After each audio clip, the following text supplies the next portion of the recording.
Las 9:31 minutos, primero darle la bienvenida, agradecerle por haber aceptado nuestra invitación a la dama que conforma esta mesa, Paula Baliato, socióloga y directora de La Brojo. Gracias por estar aquí, bienvenida.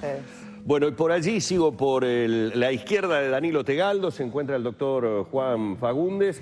Estamos hablando de un abogado penalista que ya Danilo me va a comentar, porque si bien no lo veo a él figurar allí en primera plana como el abogado defensor de los funcionarios del INAU, creo que está en la parte del asesoramiento, de la defensa del sindicato. En realidad, 32 funcionarios del sindicato del INAU son defendidos por el doctor Williman, a quien apoya el doctor Fagundes en esta instancia. Perfecto. Y por aquí... Perfecto. Perfecto. Y por aquí tengo otro abogado. Estamos cercados por abogados. Tenga cuidado. Estoy con el defensor público de adolescentes infractores, Guillermo Paisé. Bienvenido y gracias por estar aquí. Gracias por la invitación. Bueno, obviamente les decíamos, más que el hecho puntual de lo que ya se ha debatido, tal vez no con la profundidad y seriedad que se debería, debo decirlo, se ha debatido a nivel público más que nada, más que el hecho puntual de lo que sucedió en el CEPRILI. El interés de la producción de Arriba Gente es hablar un poco sobre lo que sí esta situación ha generado.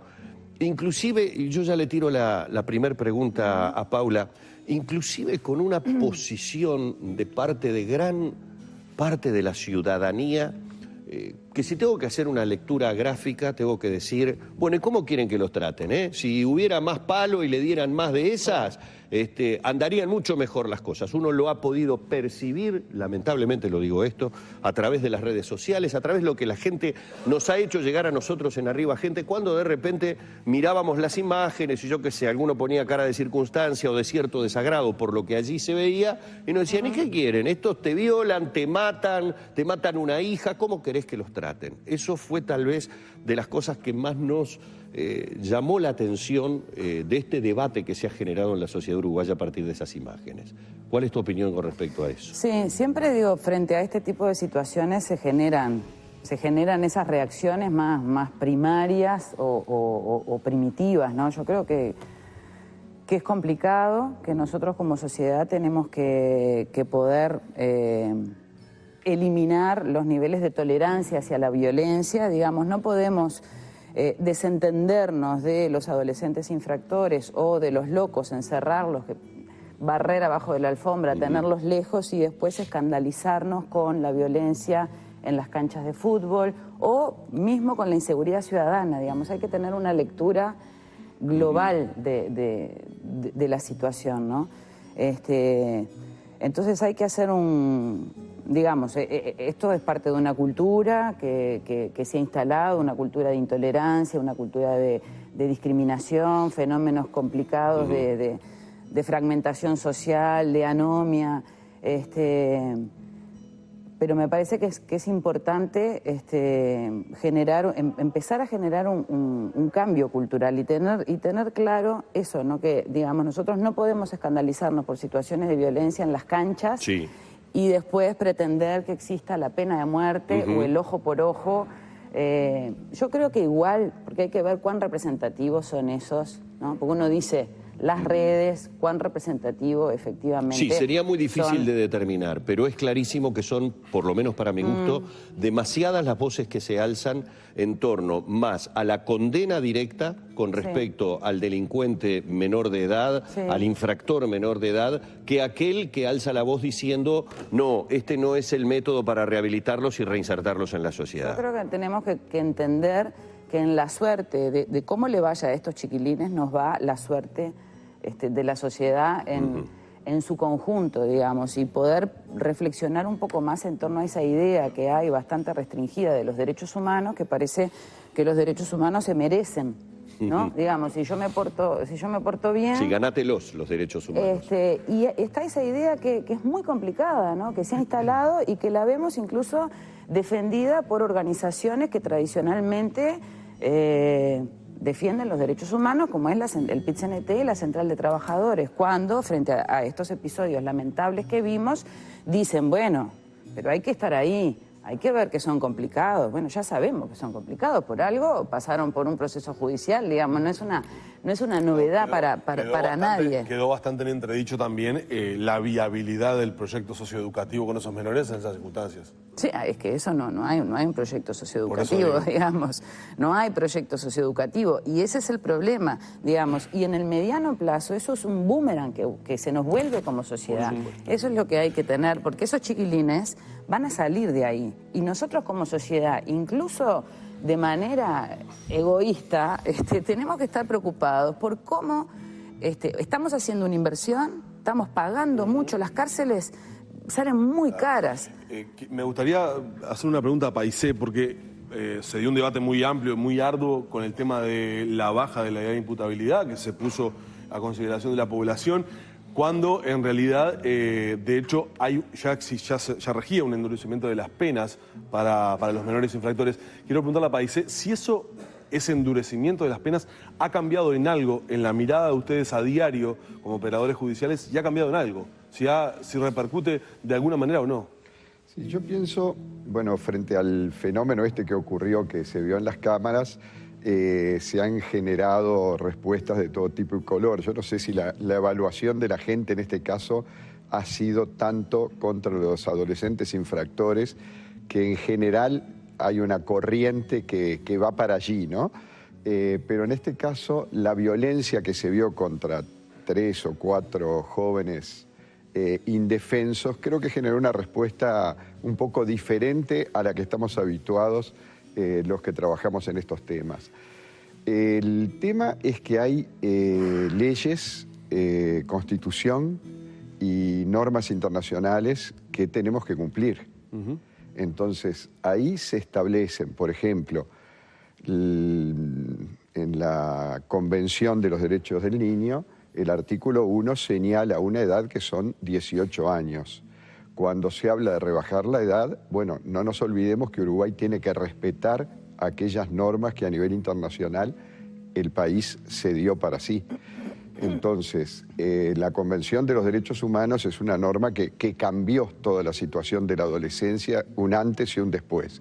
Y se la dio toda la comunidad internacional, porque hay 2 países que no la aprobaron, uno de ellos es Estados Unidos, pero todo el resto de la comunidad internacional tiene esta norma, y el Código de la Niñez y la Adolescencia, aprobado en el 2004, refleja en gran parte los principios de la Convención de los Derechos Humanos. Ahora, la medida de privación de libertad, para mí, es una medida que la tenemos que minimizar, porque cuando se habla de educar y reinsertar, es decir, desde la privación de libertad, ¿es posible eso? Nosotros tenemos más o menos unos 530 jóvenes privados de libertad y unos 10.000 adultos. Es decir, el país ha optado por el encierro como una medida útil, entre comillas, que se ha demostrado que ha fracasado, que es una medida inútil. Lo que acá se cree que es útil, en realidad es inútil, porque ha fracasado acá y ha fracasado en toda la región.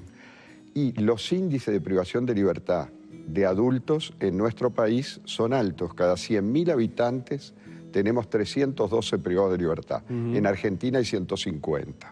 Dejamos de lado sociedades como la de Estados Unidos, donde el encierro es la norma. Estados Unidos tiene el 4.5% de la población mundial. ¿Y cuál sería y sin embargo tiene el 10% de los privados de libertad. Hoy en el mundo hay unos 23 millones de personas, más o menos, que están privadas de libertad. ¿Y cuál sería la alternativa a ese? Bueno, las alternativas son muchas. Es decir, acá no tenemos que plantearnos la disyuntiva impunidad o encierro. Es decir, hay toda una gama de medidas en el medio. Yo me acuerdo que el representante de UNICEF, Dotti, hasta no hace muchos años, planteaba lo siguiente. En Italia, en el 2012, creo que él decía, había poco más de 500 infractores, es decir, adolescentes. Los mismos que tiene Uruguay, pero no nos olvidemos que Italia tiene 62 millones de habitantes, claro, y Uruguay tiene menos de 3,5. Entonces, yo creo que lo que hay que invertir, primero cuando se invierte, invertir bien. Nosotros ya invertimos hace unos años en unas latas que están en el penal de Libertad, que eran la panacea, y que hoy es una imagen ahí indecorosa Bueno, de y ahora gasto el público. tema de la inversión está en entredicho y también, ahora ¿no? también Las se obras pone que en se entredicho que desarrollaron. aparentemente se invirtieron 20 millones para tratar de dólares para evitar que hubiera superpoblación y lamentablemente parecería que volvimos a invertir mal. Entonces eso es un tema de cuidado de los dineros públicos y sobre todo buscar la inversión en capacitación de los individuos. En un momento estamos en la revolución de los sistemas tecnológicos, no abandonar al hombre, al individuo, y poner en el centro de la cuestión al adolescente. Otra cosa que estuvo en entredicho, y voy al doctor Fagundes en este caso, era sobre la existencia o no de un protocolo para actuar en el caso específico de lo que vimos en imágenes se dio en el CEPRIL. Protocolo sí, protocolo no. ¿Qué quiere decir esto? Digo, para bajarlo un poco a tierra, ¿existe una serie de normas para actuar para los funcionarios cuando se dan situaciones de posible amotinamiento o de amotinamiento? Porque, a ver, una de las cosas que uno ha escuchado es que hablamos de un amotinamiento sin saber que hay, de repente, diferentes procesos.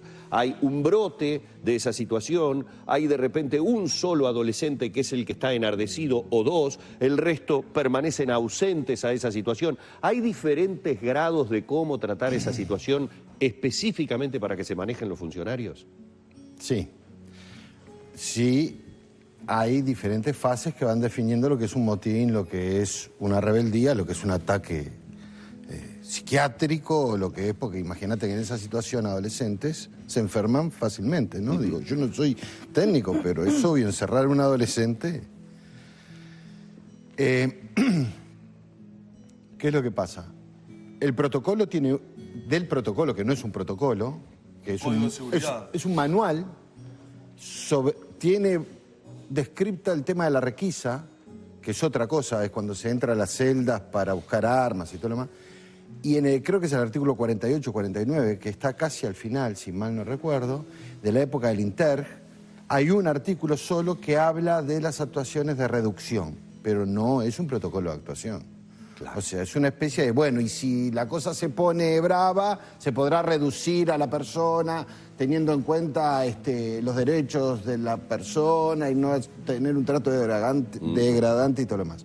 Pero no dice, primero habrá que hablar, segundo, tratar de convencer, tercero, pedirle que voluntariamente se siente en el piso, boca abajo. O sea, eso es un protocolo. Eso no existe. No existe. 90. Yo ya tengo, creo que es del 2000 el Interg. Creo que es del 2000. Lo que pasa es que hubo Interg, También es otra cosa, rapidito, que cada administración que viene borra todo para atrás y trata de poner su librito. Y eso es una cosa de una mediocridad absoluta, que demuestra lo que decía Paula, que no hay una política. Nunca la hubo. Sobre el motín o no motín.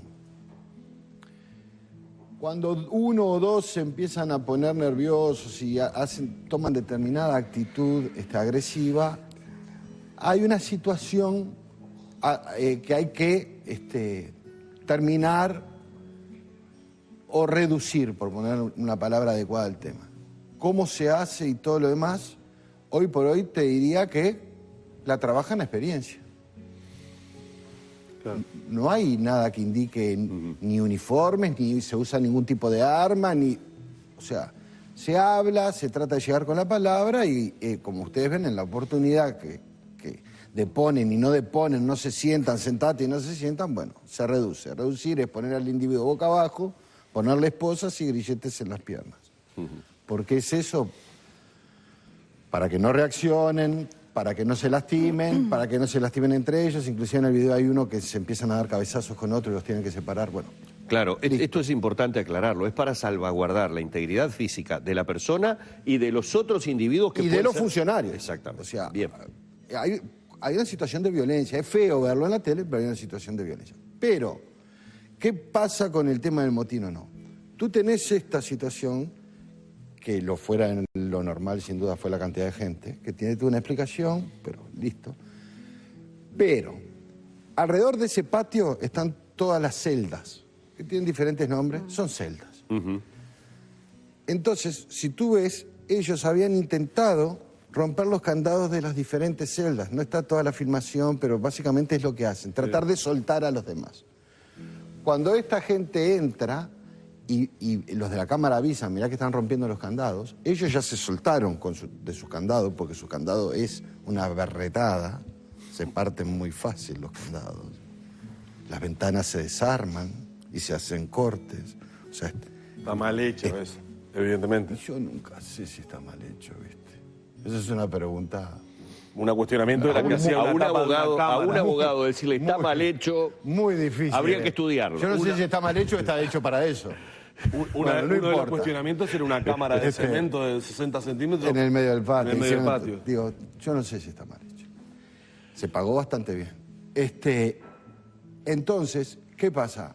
Vos entrás por ellos dos, pero vos no sabes si cuando estás trabajando con ellos dos, no te salen todos los demás. Entonces, también eso justifica un poco la situación, injustificable por la cantidad y todo lo demás, bla, bla, bla, bla. Pero eso era el temor más grande, de que hubiera un verdadero motín si todos se soltaban de esa celda. Paula, lo que queda claro es que no hay ningún vínculo personal.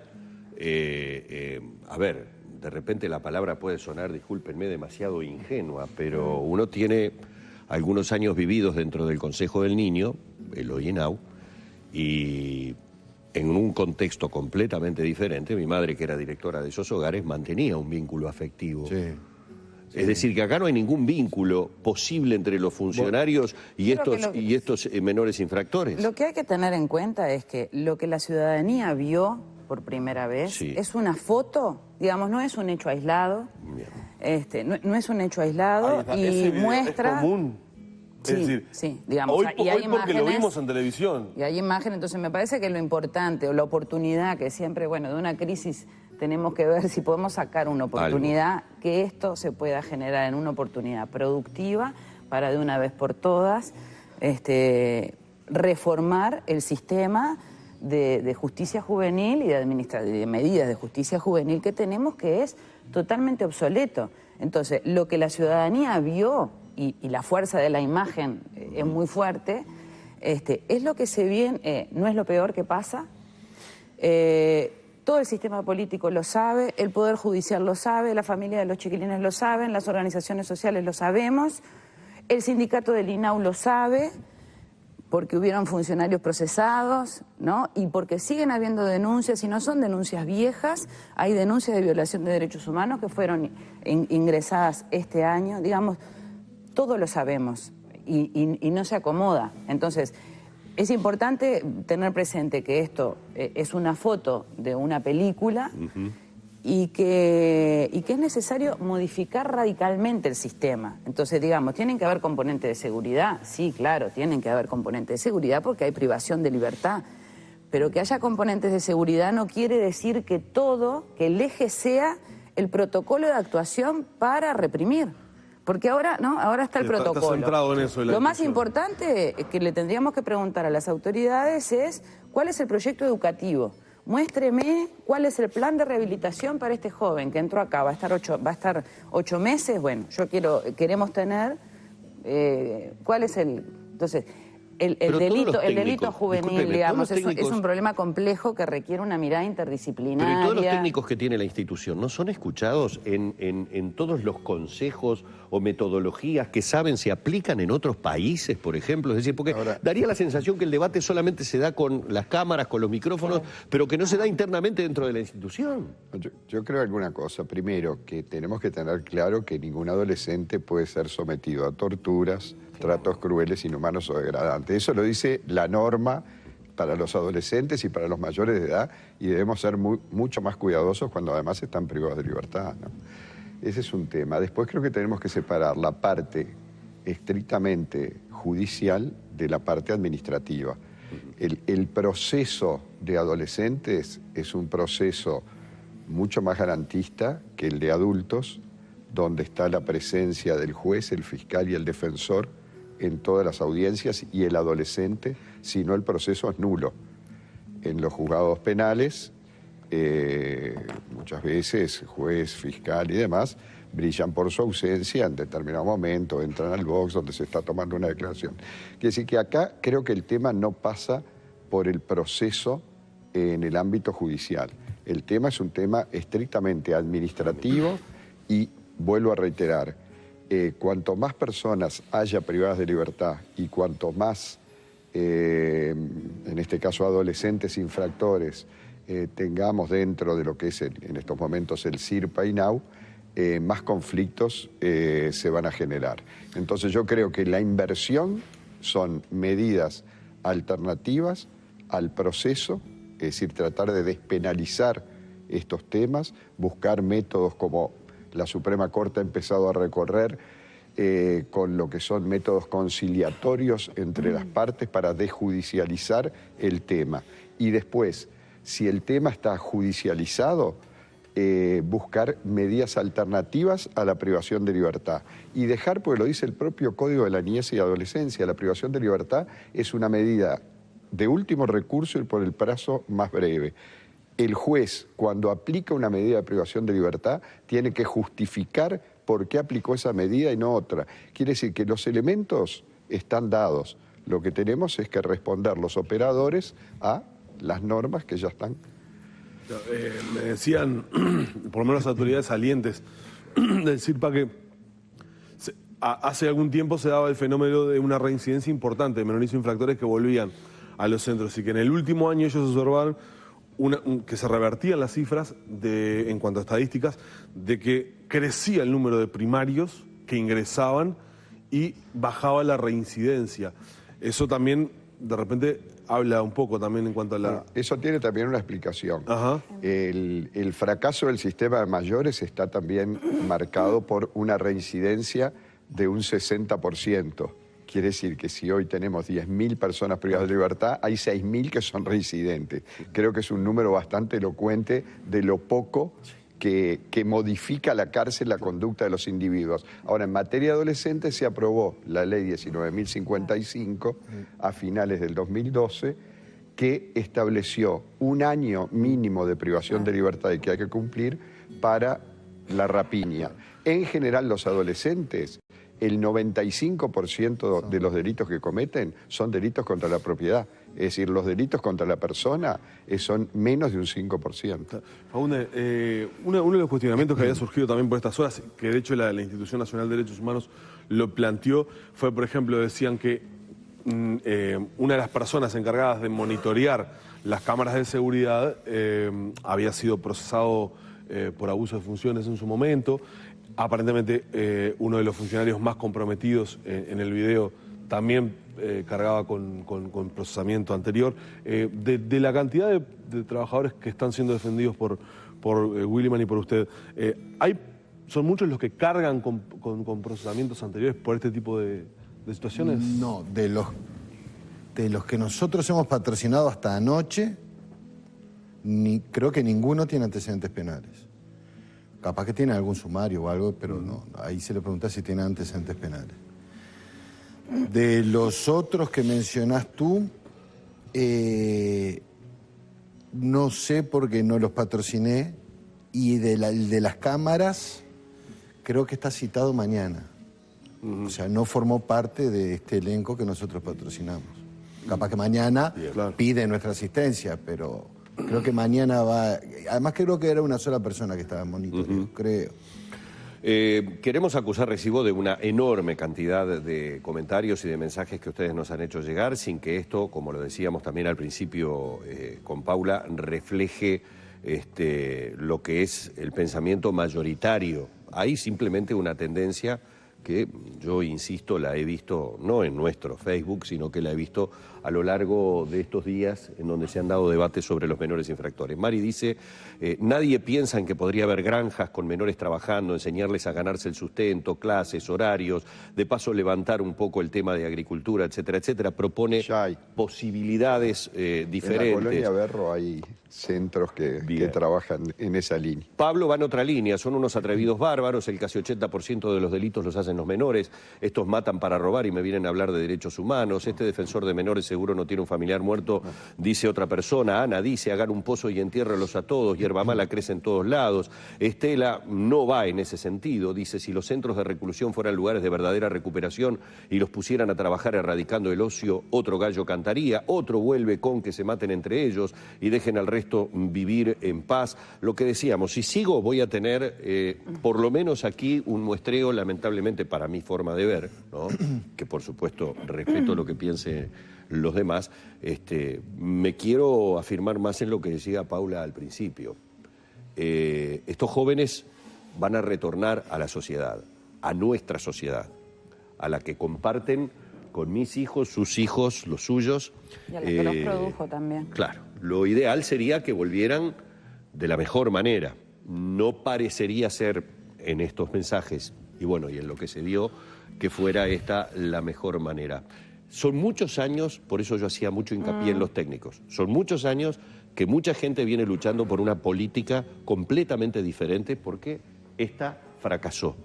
¿Hay esperanzas todavía?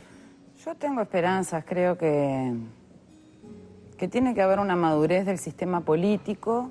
El sistema político se ve muy presionado por este tipo de expresiones, por la señora opinión pública. Exacto. La anónima señora opinión pública. Y bueno, y creo que tiene que haber una madurez del sistema político, de la administración, bueno, después es la capacitación de los distintos sectores de la sociedad y poderes del Estado que tienen que ver con el asunto. Pero un país como Uruguay, que somos vanguardia, con las dimensiones que tenemos, que somos vanguardia en muchas áreas, no podemos tener este sistema totalmente obsoleto para manejarnos con los adolescentes, ¿no? Hay una concepción errónea, leyendo algunos mensajes. Del total de los delitos que se cometen en el país, ¿cuánto es el porcentaje de delitos cometidos por menores? No, yo no quiero polemizar con cada uno de los... Pero esa es una concepción errónea que creo que tiene la gente. Si tú tenés 10.000 mayores de edad privados de libertad frente a adolescentes que hasta los 13 años son considerados niños, una edad de entre 13 y 18 años, surge de ahí lógicamente que la mayoría de los delitos son cometidos por adultos. Lo que pasa es que yo he visto a veces hasta en los propios informativos que cuando intervienen adolescentes se hace referencia a su edad. Es decir, todos los demás delitos que cometen mayores, sobre todo, por ejemplo, dos temas que hoy están en la cresta de la ola, como son la violencia doméstica, donde los adolescentes en general son víctimas de esa violencia doméstica, y después los accidentes de tránsito, que es otro gran problema que tiene el país. Los adolescentes, salvo alguien que le prestó el auto a un menor de edad o algún menor que tomó el auto, son cometidos también por mayores. Quiere decir que las principales causas de muerte las cometen los mayores, más allá que los adolescentes no vacían bancos, no dan golpes de Estado, no integran los entes públicos donde los directores terminan presos. Entonces, cargar a los adolescentes con los problemas de los mayores me parece realmente muy injusto, ¿no? Nos queda mucho, obviamente tendríamos mucho más para debatir, agradecerle obviamente a Juana, a Paula y a Guillermo la presencia esta mañana. Yo decirle que me dejaron un poco solo, fui el único que mencioné la palabra afecto y nadie me dijo si era posible o no era posible un vínculo un poco más afectivo, no sé, tal vez por el lado de un cierto acercamiento entre funcionarios e internos. Es muy difícil algo hablar rescatable, ¿no? Sí, es muy difícil hablar en televisión, esto porque necesitas mucho rato, ¿viste cómo es? Pero es real, cuando hoy hablábamos del director o algo así, mirá que los directores son los tipos que trabajan, o sea, los buenos directores son los tipos que trabajan a través de la palabra.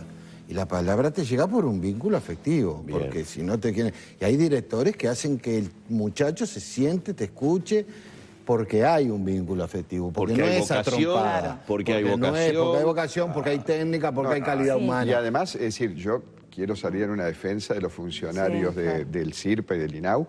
Es decir, lo que ocurrió el otro día en el hogar Ceprilli no es el reflejo de todo lo que pasa en la vida cotidiana, donde el INAU tiene muy buenos funcionarios y que tratan adolescentes en el día a día, que es un tema muy complejo por el tipo de material humano, y con mucha paciencia y demás van saliendo muchas cosas adelante. La solución entonces tal vez esté adentro. Hay que escuchar a las personas adecuadas. Yo creo que sí.